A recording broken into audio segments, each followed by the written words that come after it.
Hello there my fellow holotable heroes and welcome to another SWGOH video. So I'm back here with another Conquest video. Now this time the Conquest number 5 is exactly the same as Conquest number 4. So for reference you'll be able to find these and all my other Conquest videos, all the boss battles and everything from previous Conquest on my SWGOH for Life tool. If you haven't seen it yet, there'll be a link in the description below, go and check it out. Now in this video I'll actually be playing through Sector 1, so going through all the battles, showing you what discs I collected along the way, and as well in the end complete all the boss battles and the feats. So this is not going to be like an in-depth guide into how to do the boss battles, because I've already done those last time. So again, go and check them out. This will be just more like kind of playing through, showing you that you can see what kind of different teams I'm here using, and then as well talk about some of the topics here. So for today's topic I really want to more talk about discs, so what kind of disc I'll be looking for to get, how they can be used, and then also how I'm planning not to equip them at all unless absolutely necessary. Now, so to start off here, let's see what we have here. So we got Leader's Resolve. Now that's definitely on top of my list. And up there, Zealous Ambition. That's pretty good as well. So I'm definitely picking up Leader's Resolve first, I think. So I just go ahead, check next few nodes just to see what path I want to take here to begin with. Yeah, I think I'll just start here at the top. So let's grab the Leader's Resolve. And fun enough, talking about the discs that I do want to collect, Leader's Resolve is absolutely number one for me to get. Now as you've seen, I did not equip that disc at all, and this is now my plan for this Conquest here. I will not be equipping any data discs whatsoever unless absolutely necessary, because as we've seen from the Conquest number 4, suddenly the data discs become a lot more important now that we do not have cooling systems disc anymore. So what what happened was in previous Conquests, I was just putting all these initial discs that I got on me, and once I came to the boss battles, especially in Sector 2 and 3, 4, 5, then you had to have special combination of discs, and I had to unequip my discs, which costs credits. And as we know, credit crunching Conquest is real, but we'll leave that topic for the next video. In this one I'm just focusing here on the discs themselves, and that's why I'm not equipping any discs whatsoever until I really need them for some of the boss battles, because as you've seen here, especially in Sector 1 and 2, any relic here squad that I'm taking in, they don't really need data disc boost to burn through the enemies whoever we face. Obviously I'm trying to pick the easier ones here, trying to avoid some of the trickier ones. The one I always try to avoid is any sort of Galactic Republic one, because stat for fast retribution is really painful, and you can lose a character or two, and obviously the goal here is to 3-star each of the nodes. So again, just looking now which path I want to take, what disc to collect next. So again, going back here to the topic of this, so after obviously Leader's Resolve for me is absolutely number one, because it just especially gives 20% extra speed to your leaders, so it's definitely an important one to get, I think, for some of them. Now up next here, again looking at what disc I have, what nodes. Anyway, just to continue there, so Leader's Resolve definitely number one. The second one that I definitely look for is the entrenched disc, especially if you do get the 75% one. That one is very good, because in many of these, especially once we get to the later sectors, a lot of these teams are very fast, and if you do not have your stamina at full and don't want to keep swapping mods, the enemy will get a jump start on you. So just getting this entrenched discs really helps you to survive that initial wave. And as well at the same time, you do have certain characters that gives you bonuses when you do have protection up, like for example Jedi Bastila lead, that helps as well, and Padme also. So definitely entrenched for me personally would be second most important one after Leader's Resolve. Up next I've got a potency disc. Now if you do see one of those, do grab it as well, because I've seen, especially going against Rey in Sector 4, if you're planning to use Darth Vader there, that extra potency will help you land those dots more reliably with Vader. And the one as well, actually I haven't had a chance really to use much, but Probably what I'll try to do this time, do give it a go. It's the Zealous Ambition. With these data discs, what we'll do, so for your support and healers, it will give them extra offense based on their health. So for example, if you get one of the top ones, I think gives you 44% extra offense based on their health. So if you then take some very tanky relic characters, you can imagine if they have 100k health and suddenly you're giving them 40% extra offense, they'll be having like 40k extra offense. And this goes very well to maybe somebody like Grandmaster Yoda, because he's support character and he hits pretty hard already. I imagine putting 40k their offense on Yoda. Well, his health is not that high, so maybe he would gain like, I don't know, 20k extra offense. That would be pretty neat. And as well then Fallen Bastila, she support as well.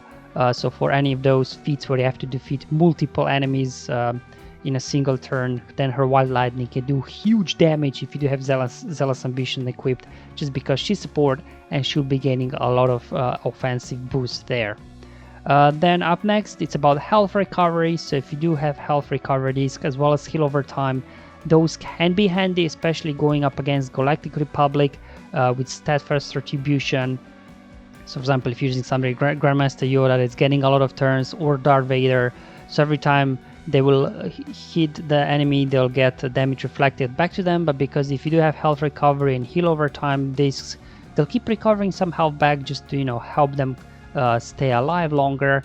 Then up next one as well I'm on the lookout for is the stacking offense disc and your offensive buffs disc. Namely, this combo of the disc is important, especially going maybe up against General Skywalker boss or Rey boss, where you need like a lot of offense out of the gate and just burn through those guys. But again, I won't be equipping those unless I absolutely need them, because some of the bosses you do not want to overpower. You want to grind them down slowly so you can get your turn meter removal or anything else like that done. And as well, the one I haven't had a chance yet to test out yet, but I will try to get it done this time, is the Ruthless Swiftness disc. Now this one actually gives you bonus turn meter to your allies whenever enemy falls below 100% health. Now mainly this is very useful when you're going up against the Rey boss there in Sector 4. She will lose her lifeblood, lose health, and then suddenly your guys will be gaining 22% turn meter. So this potentially allows you to use Darth Vader without Watts on board there for that extra turn meter gain for there. So definitely one as well to look out for. And then finally the DK turn meter disc. So that's the one, anytime you do damage you will be removing turn meter from the enemy. That helps as well with all those feats where you have to remove turn meter from the enemies. So this is kind of the list of the discs that I made it for me will be priority. I know there are many others that can be handy, can be useful, like I do like Booming Boys and the other ones, some of the purple ones. But looking at the purple ones, they take 4 dots. I'll be really careful before I equip any of those. I really want to get these ones first and then just really equip the ones that are absolutely necessary, because I don't want to come in position as last time where I had to then unequip so many to equip more and things like that. So just a little bit more selective of when and what I equip, rather than just in Sector 1 keep equipping everything that you come across. So this is kind of my list of the discs that I will be looking out for when I do get them. Obviously, as you've seen there, I picked up one of the discs that was on my list, the one that you gain 2.5% turn meter whenever you do get a buff. That one, before when we did have cooling system disc, was good because you could keep spreading buffs, keep gaining bonus turn meter. But right now I don't think is really on top of priority, at least that one. But it just happens sometimes that whatever disc selection you get is not actually what you're looking out for. And again, I'll be talking about that in the next video. How could we improve this experience when it comes to having discs that are not required or duplicated. There's definitely some room for improvement there, just to make this game mode that initially proved to be very fun, had very good potential, but just seems a bit kind of repetitive at the moment. We keep getting the same bosses, same feats. Discs don't really change out a whole lot. By the way, that will be covered in the next video, so make sure to subscribe, you don't miss it. So now I'm slowly coming towards the end of Sector 1 here. So Let's see, any final disc here that we can get. Okay, so we got a ruthless offense. So I think I'll just go for the agility one that adds some extra evasion. Now this is a nice one to have, but I don't know will I be equipping it or not. We'll see. For now, I didn't equip any discs whatsoever yet because I didn't really need them. Right, couple more teams and we'll get there to the boss battle. Now actually, this time I'll be try using slightly different teams here in Sector 1 to complete the boss battle, just to show you some of other options that you have aside from the boss battle one here with Padme guide video I did in Conquest 4 a couple of weeks ago. You can find it on my SWGOH for Life tool again, link in description below. So this time I'll be trying out some other teams because in the comment section or my Discord people were saying, oh, so this team works, that team works, but obviously I've already completed my feats that time. So I'm like, okay, if it comes back again, the same feats, the same bosses, I will try and do it differently slightly. So we'll see how that one goes. Just burn a few days, guys. Now, unfortunately, they took out my R2, so it's going to be a 2-star victory here, which means I'll have to redo this battle. But anyway, let's handle here Padme first.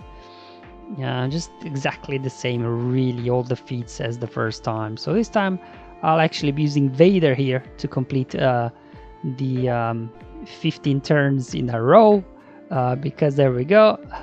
Because of all these extra turns we're getting from Merciless, it's going to be very straightforward to get 15 turns.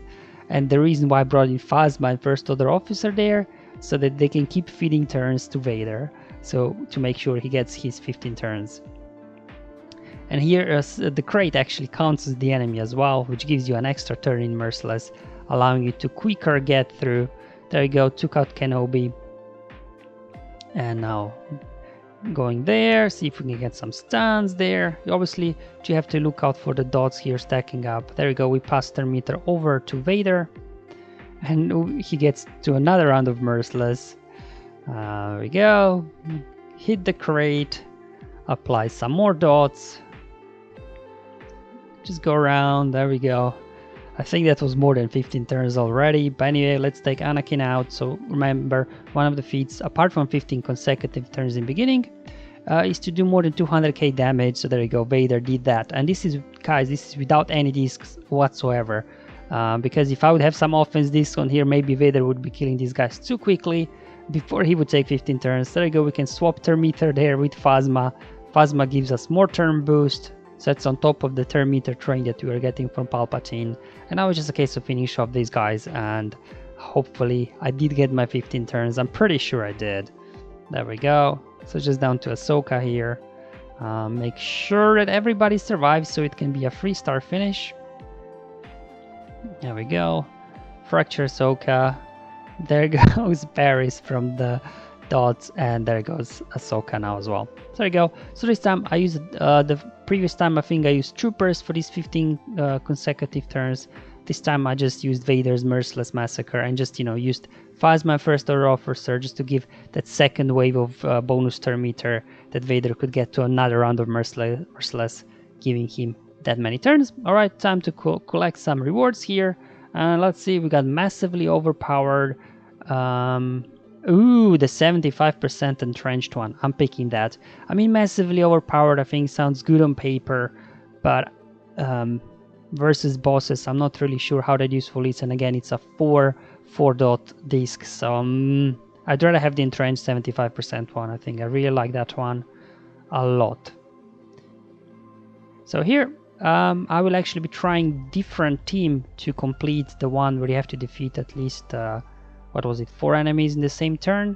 So what I'll do is I'll be actually using Tarkin here, because whenever he uses his basic, he will be stacking plus 50% potency until he uses his AoE, and his AoE will have increased offense based on his potency. So the idea here is to keep using basics there from Tarkin, and as well you put initially with Piet, you put well, how is it called? The direct ability over on Tarkin. So then whenever Piet uses basic, he will call as well an assist there over on Tarkin, so that means more basic attacks for Tarkin, which means more stacking potency, and eventually you will then just simply unload a big massive AoE from Tarkin to take everybody out. So this was again one of the teams that somebody suggested in the comments of my previous guide, where for this AoE I used a different team. So that's what I'm trying here. Obviously, you know, Anakin might be a bit of a trouble, but that's why I brought in here Thrawn to fracture Anakin. I bring in Traya to isolate Kenobi, and Piet on top of, you know, calling an assist for Tarkin. His AoE can also dispel all the buffs on the light side enemies. So whenever these guys do stack up protection up, you can just unload an AoE there with Piet. So this prevents the enemy from stacking up too much courage that they could take your guys out potentially. So there you go. I took Kenobi out, so we don't need to deal anymore with his critical damage immunity, because when we do unload AoE, we do want to make sure we take these guys out. Okay, so now also isolated Padme, so everybody's under control. Just unloading more AoEs here while I'm building up potency here with Tarkin. Now if you're interested in, you know, more detail how this team works, Skeltarix did a brilliant guide, so go ahead, check out his channel. He really explains well how this team with Tarkin works. Like I said, this time I'm not doing in-depth guides for now. I'm just kind of playing through and talking about different topics. I just thought to try out a little bit different style of videos this time, just that you can also see, you know, the type of discs I'm getting, what I'm choosing. I can explain you why, and then cover some of the other hot topics from the Conquest. So for now, just kind of fracturing Anakin whenever I get a chance, and then keep hitting crate with the basic to get those dots cleansed off, and obviously keep stacking that potency on your Tarkin. Now my Tarkin there is relic, so probably if you do have a Gear 12 Tarkin, you might need to stack this longer.